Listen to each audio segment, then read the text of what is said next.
things are made.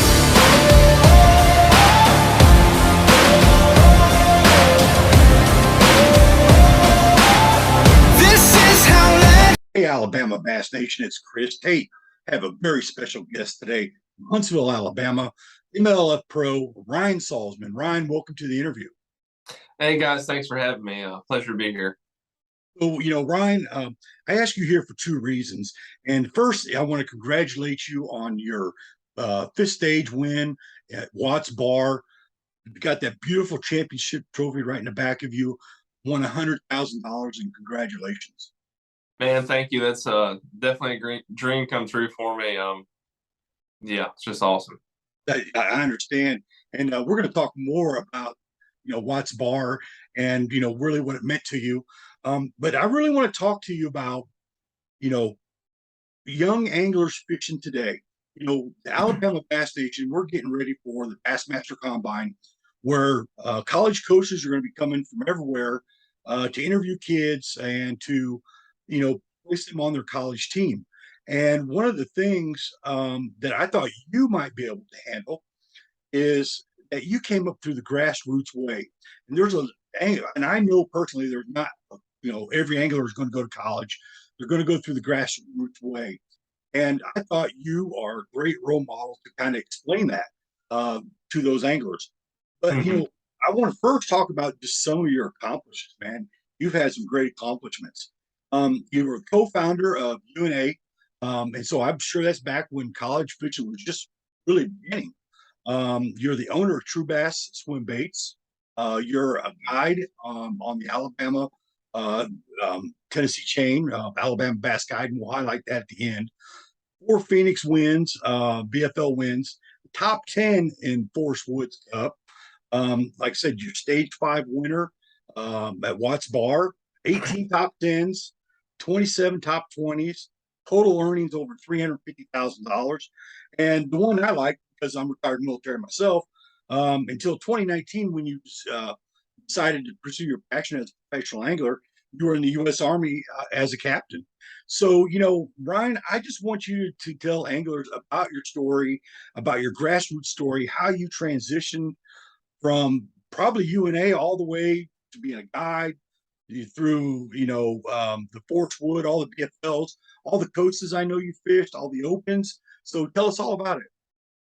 Well, started out where I saw FLW on TV when I was 11 to 13, somewhere in that age range. And I was already obsessed with fishing. I was trying to fish all the time. I just love fishing. And then I saw it on TV and I instantly knew that's what I wanted to do with my life. And ever since I saw that episode, I think it was Smith Lake and they were throwing a buzzbait or something, catching largemouth. I had it in my brain that I wanted to fish for a living. And my parents thought I was crazy at the time. They were like, yeah, they were in the military themselves. So you can imagine the discipline and, kind of other way of thinking there. But you can't, it was never just, I'm going to be a bass pro, let me go be a pro. I was just so obsessed with fishing and I fished ponds. My parents didn't fish. It was just me. I would get on the internet. That's back in the day we had dial up. And I would get on bassfishingresource.com and I would read every article I could. And I was just consuming as much knowledge as I could when I was in middle and high school. And in high school, you guys are way ahead of where I could have ever dreamed to be in high school. I was riding my bike to ponds to fish. And here we are, kids are in top of the line bass boats, fishing tournaments at the age of, 14, 15, 16. And, by the time those kids are my age, they're going to be light years ahead of where I am. But even that being said, even if you don't get into it till you're, in your 20s, like I did, and we started the UNA team in 2008. I actually started college as a music major. My original thought was I was going to be a teacher and then fish in the summer. So I was trying to get a game plan where I could have enough time to fish. And I knew the recipe for success was time on the water. Basically, I got burnt out on music. I loved it, but I didn't really want to do it for career. And I got invited to participate in a guide trip on Pickwick Lake and I did a 4-hour guide trip and made $400. And the light bulb kind of went off in my head from that point on. And I said, I'm going to be a fishing guide, for a living after college. So I switched my degree to marketing. And at the same time, so the biggest thing I want you to take away from this is you got to get a plan. Whatever that plan is, write it down and then execute it. So I came up with a plan, I wrote it down, and I executed it. And part of that plan was paying for school and getting health benefits, because if I was going to be a fishing guide, I needed health benefits. So I enlisted in the Army while I was in college, and then I contracted in the ROTC, which kept me in college fishing because you're non-deployable if you're contracted in the ROTC. And by the end of my tenure at college, I commissioned as a second lieutenant in the Army National Guard. I decided to stay in the Army National Guard so that I could get my health benefits, and I would have obligation of 1 week in a month and 2 weeks to a month a year for annual training. And that was the recipe for me starting out chasing this professional dream. And I commissioned in 2011. I started guiding a little bit. My guide service name was Salzy Bass Guide. So it didn't really roll off the tongue, but I was trying to make it work. And I got pulled for deployment about 6 months into guiding. Had several successful guide trips by then. And then it just kind of put that fishing on pause. You got called up for service. We're going overseas. We're going to Kuwait and Iraq and Afghanistan.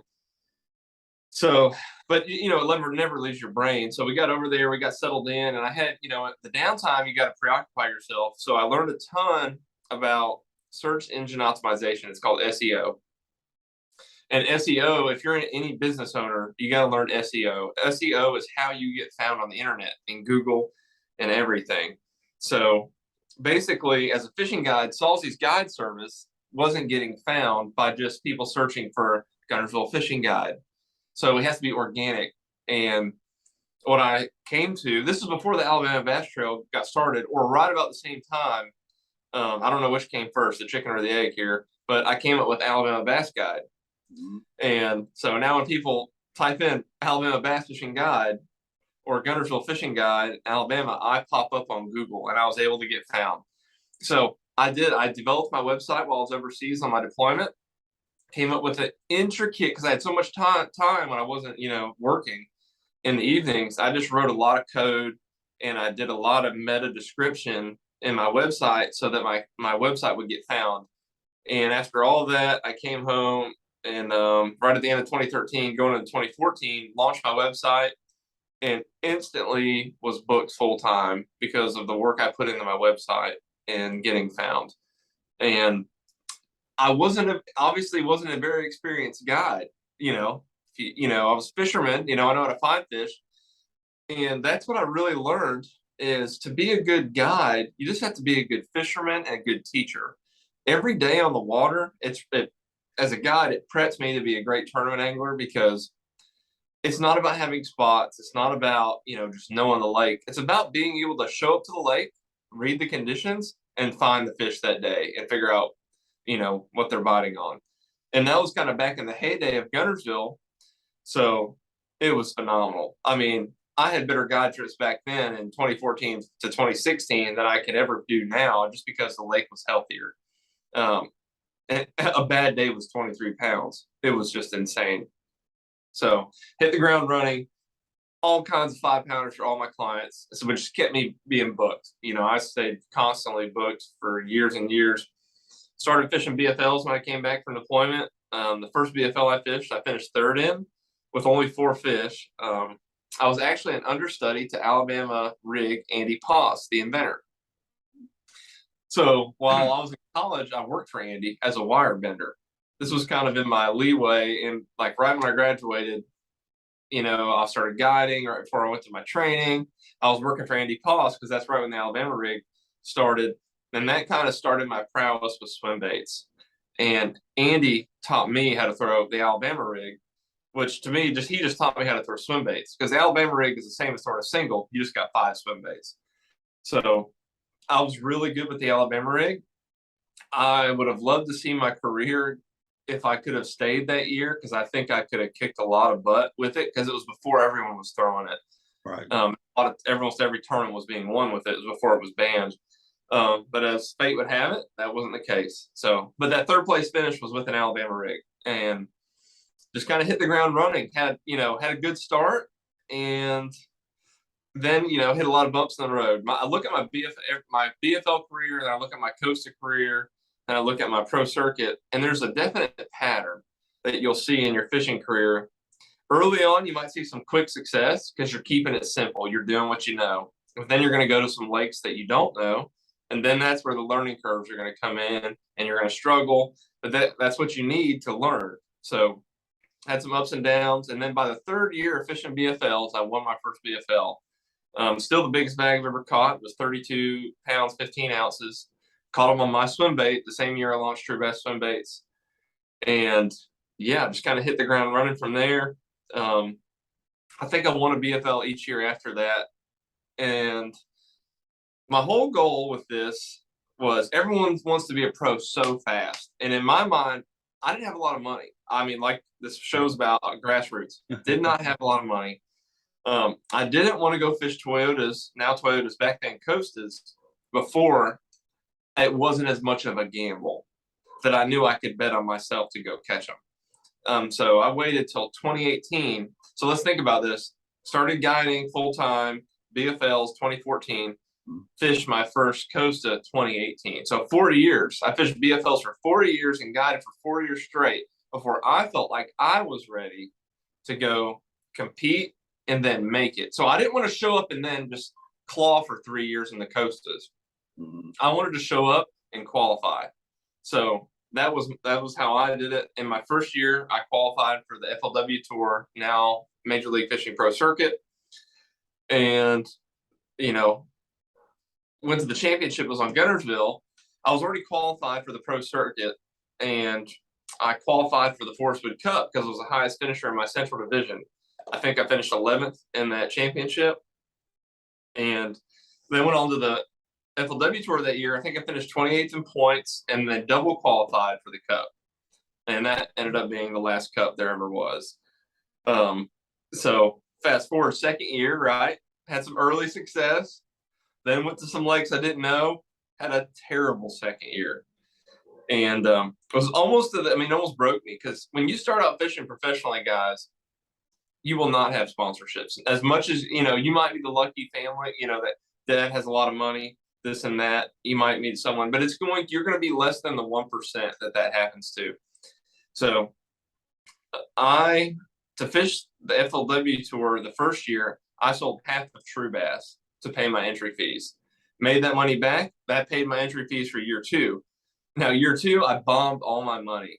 And then just because I cashed one check. It was at the end of the year. I didn't cash a check until the very end. And I finished, but I said consistent finishes, just a few places below the check line. So not a bad year per se, right, but just a few places. And it was just very frustrating, humbling. And it was that turn back moment. Everyone has a turn back moment. And then I was like, no, you got to go for it. So basically, on top of fishing the tour, I had to guide every day in between every event I fished to make money to pay my bills for my house that I'm in and save money for my entry fees next year.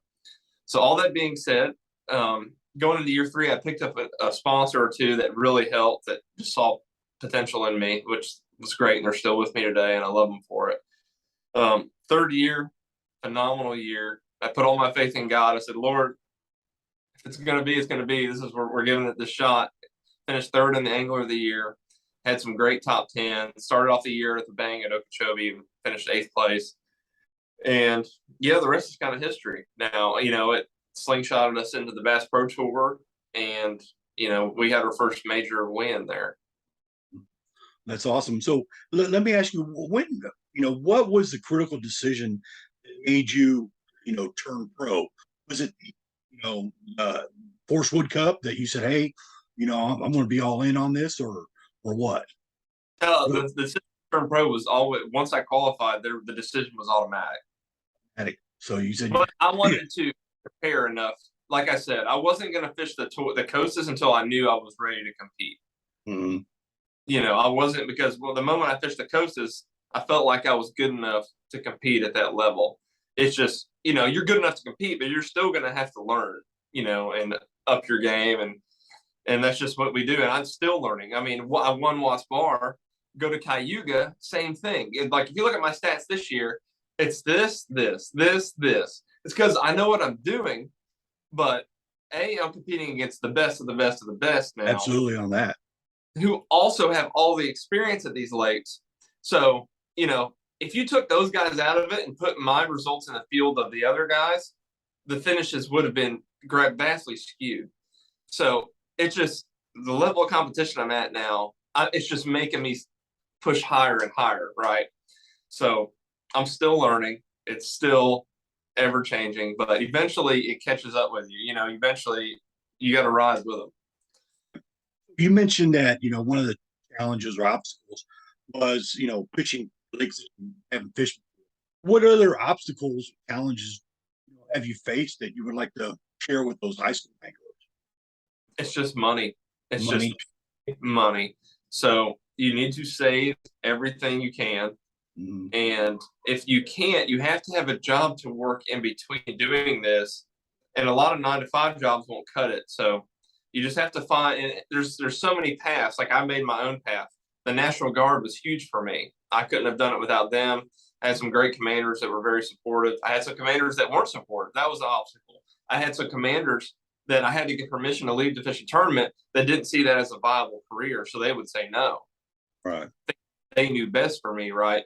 But luckily, and I disobeyed orders several times, and I got reprimanded for chasing my dream. And that's just, the sacrifices that I'm in the military. I'm sacrificing for my country, but I'm also sacrificing my career potential for this career.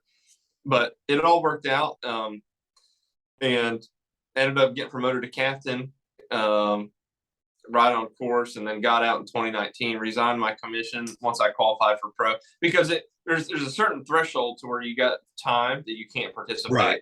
Right. And I hit the threshold to where I couldn't devote enough time to the military, and that wasn't fair to the military. So I resigned my commission and just pursued this full time. Yeah, that's understandable. So, you mentioned those young anglers to have a game plan. What other advice would you give those high school anglers that want to pursue a career? So the best advice I can give anyone in high school, a common thread that everyone's going to agree with when I say this, is parents that have a lot of money that can hire guides. Hire me. Mm-hmm. I've taken several of them out. Now, I have a different approach when someone hires me. I don't try to put them on winning fish per se. I'll obviously, we're going to find fish and catch fish, but when you hire me, I try to teach the angler instead of just say, hey, go here, catch fish, because there's a systemic problem of people, dads hiring guides just to put them on the winning fish, just to win. So the advice I'll say to all the anglers is, don't worry about that. Don't worry about your results. Show up to every tournament and do your absolute best. Learn as much as you can. All this is your training arena. High school is a training arena. College is a training arena. It doesn't matter how well you do. Like, we all want to do well. We're going to be competitive. But if you bomb, don't let it bother you. I never won anything except my team. It was a team event in college. It was the Southern Collegiate Bass Fishing Championship on Wilson Lake. And it was like a cumulative weight. We won that one. But individually, I never won anything in college. My highest finish was third place at Neely Henry when it was a grinder tournament, and I caught 7 pounds a day, and that got me third. And that's kind of when I learned I was pretty good at grinder tournaments. But okay, yeah, don't let the results get you bummed out. Don't get mad because the same kids keep winning. Mm-hmm. That's their journey. A lot of times the high school kids that keep winning aren't going to win in college, just because, or they might if they keep buying information. But it eventually hit a head where you can't buy information anymore, and you have to perform on your own skills. So build your skill sets, fish as much as you can. Go out there when you're not in the tournament. Don't just go to catch fish. Go fishing to learn. In college, that's the main thing I did. I would go every day because I was at Pickwick Lake. I would go every afternoon after class. I wouldn't care if I caught a fish, but there was weeks I would just fish a crankbait every day for a week or two. I'd go fish a jig, I'd fish a shaky head, and you just learn when each lure is effective. Mhm. And all you're doing is building experience, and you get these gut feelings to make an adjustment and switch. That's just your experience coming through in your subconscious. Awesome. That's great advice. I like that. So, let's go back to June, Watts Bar. Tell us all about Watts Bar, your championship victory with the MLF, H5, where you won $100,000. Yeah, phenomenal, and definitely, I found the fish in practice. I knew the winning fish were there. However, I've been there a million times where I have found the winning fish, and all the other variables don't line up. You got boat number, boat draw, can't get on it, right? Change current, TVA does something weird, they don't bite.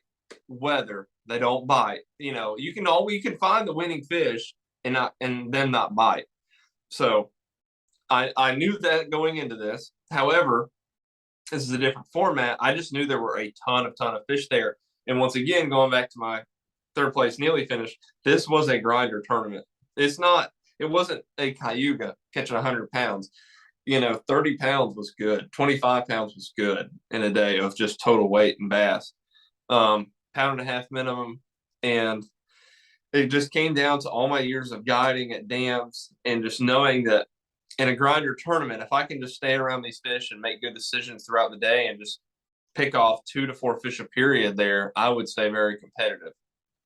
And when I found these fish, they were pulling this specific amount of current at that dam, which made them school. And when they're schooling, you could catch them fast. And like if they did it all day, you could have just blew the tournament out because you would have just destroyed them. They won Group A. They didn't school. I just caught them for like 15, 16 pounds, which kept me fine in the cut. Day 2, I only had 12 and a half pounds. However, I lost a 5-pounder and I lost a 4-pounder, which told me, I was like, okay, so I had 19 pounds. I just look at what the potential was. 19 pounds, I made the knockout. I said, 19 pounds will get me through the championship day. I said, they're there. I will have the opportunities. Just need to get them in the boat. And these fish were really strong current fish. You don't always get them in. And now here's where some magical things happen. We had a 1-hour weather delay going into day 3 of the knockout round. And it kind of pushed us right an hour. And that allowed for that current to get going in the afternoon. And they started schooling at the end of the knockout round. And I rocketed from like 15th to 3rd and jumped in there, made the top 8, made the final round. And I got goosebumps talking about it. It's crazy. They pulled the perfect amount of current on day 4. They started about 10:30 a.m. So they started schooling earlier that day. So I was able to just start catching them faster. And I just had things go my way. I had a fish. I was hung up. My most memorable fish catch that tournament, that final day, was first period. My drop shot is hung up in a tree. I'm shaking it. I get right over it, about to get it off. Fish bites it. I have a fish hook, and the weight apparently is hung up. I'm tightening it. I'm pulling. I was like, I just got to pull. The weight breaks. I land the fish. Mm-hmm. Without landing, I won by 8 ounces. Without landing that fish, Mm-hmm. I don't win. And that just goes back to, my faith in God. Right. It was meant to be. It was just meant to be. It was a magical day. And that allows me to fish at this level and not stay stressed out. Because I go out there every day. I know I'm going to do my best, and I'm going to leave the results up to God and His will and how they're supposed to shake out. So. All right. So now let's talk about one of the key things. I read an article about you, and you are not sponsored at the time by this company, American Bait Works, particularly bait fuel. You said in your article that bait fuel was the trick. Now, this is kind of new, and there's probably a lot of high school anglers that don't know about it yet, or or maybe hesitant to try it. Ryan, tell us about. I mean, you at the time you weren't sponsored by them, so you had nothing to lose. You told the truth. So tell us all about it. Yeah, wasn't sponsored by these guys at the time. I am now affiliated with them because of what happened, and I just saw how amazing this product was. It's one of the main reasons I won the tournament. I fully believe that. Was pitch when the current was off, I was pitching to a lot of roaming fish with a drop shot. And I would see the same fish keep going back and forth. It's the same fish. It's only one in that little area. They're not giving you. They might look at your worm, nothing. And I'm like, I bought this stuff right here at Michael Neal's shop. It's bait fuel. It's a fish attractant. Don't know all the science behind it. I was like, it's hearing all the rave about it, so I bought some. I'm like, let me throw some of that bait fuel on this worm. And my boat official's like laughing. First pitch to the same fish I've been fishing for 4 or 5 casts, eats it in my face. And I look at my boat official, and he was like, "That crap works." And I was like, "You think?" So every time I was taking my worm, anytime I see a fish, I'd have this one. I just soak my worm. I just douse it. And the cool, it's water based, so I just put it right on the worm on the carpet, so I have to touch my fingers. I use it on my carpet all the time. You would never see a mark. It's amazing. And I think it definitely increased my catch ratios. I don't know by what percentage, but it went from, not getting bites to catching 1 out of every 4 I've pitched at, which is, and definitely credit that win to bait fuel. If you haven't checked it out, it's not saying it's going to work all the time, but if you know where some fish are, like a school on a ledge, a brush pile, a rock pile, something very specific, a bedding bass, use the bait fuel. You're going to get some extra bites. Awesome. So let's talk about the last thing. Let's talk about your emotions that day when you hoisted that trophy, your dream, you followed that grassroots path, and you accomplished the goal that you've always wanted to do. Kind of just share that experience with me and what it meant to you and how you felt. I mean, it's 2 months. You've had 2 months to reflect on it now. So looking back on it, in the moment, I was just very, very, very, very thankful. Anytime I've won, I could see it coming because you can kind of see it happening. That one, there was a lot of drama because of, wheelers on my tail. We're going back and forth all day. But the whole time, I just remained very thankful there. I always try to take time and just look around, I would just take time, look at the spectators, just take it in, just enjoy that. It was just a phenomenal experience. It didn't feel real. It felt like a dream because it was my dream. That moment was my dream coming to fruition. And it was just very, very surreal. I didn't get very, very emotional. I just felt a lot of gratitude. Super thankful. That's how I felt. That's awesome, Ryan. So last 2 things, people want to do a guide trip with you, Alabama Bass Guide, and I'll post how to get a hold of you. And you want to talk anything about True Baits, True Bass Swimbaits? Yeah, man. If you guys haven't checked this out, I started this company out of my house when I was guiding. I was tired of throwing bass tricks, and because I catch them on swim baits all the time on the Tennessee River. Bass tricks are phenomenal, and they catch a lot of fish. However, they rip a ton. And basically came up with this bait, and it is one of the most durable hollow body swim baits when you pair it with a True Lock swim bait head. So I designed that True Lock head, and it was really designed for the dams. It's got like this shovel nose on that head. It stays out of the rocks phenomenally. If I throw other heads, like I tested it out. I mean, you get hung up literally twice as much with any head. So you rig this bait up like this, get it on that head, pull left, push and twist, put the tail in front of the hook, push and twist, and keep doing that until the bait is snug up against the head like that, just like that. And once it's up there, you cannot get it off. I mean, it's just on there. This is without super glue. It's just a very, very durable plastic, and you're going to catch a minimum of 20 to 30 fish per swim bait. And just the best bait ever to guide with because of that. Because I wasn't just going through baits. And it's also one of the best tournament baits because if you're catching them on a swim bait and you can just keep throwing the same bait, you're staying more efficient. You're staying in the strike zone more, and you're catching more bass. So we got a ton of great colors, tons of great sizes. We got, a 3.5, 4.5, 5.5, 6.5. We just coming out with we just got them in. We got a 6.5. Kind of let the cat out of the bag there. So this is pretty cool. That's nice. Yeah, we got nice reveal. We'll get ready for it. Yep. I think I don't know I forget what I even called it. I think it's called the tournament head, the perfect, I don't know. Well, see it when it comes out, but it's 6.5, same shape as the 4.5, but catches that tournament quality fish that you're looking for. Check us out on trueswimbaits.com and use the code TRYUS20 for 20% off your first order. Nice. I like that. Throw that in for the high school anglers. That's awesome.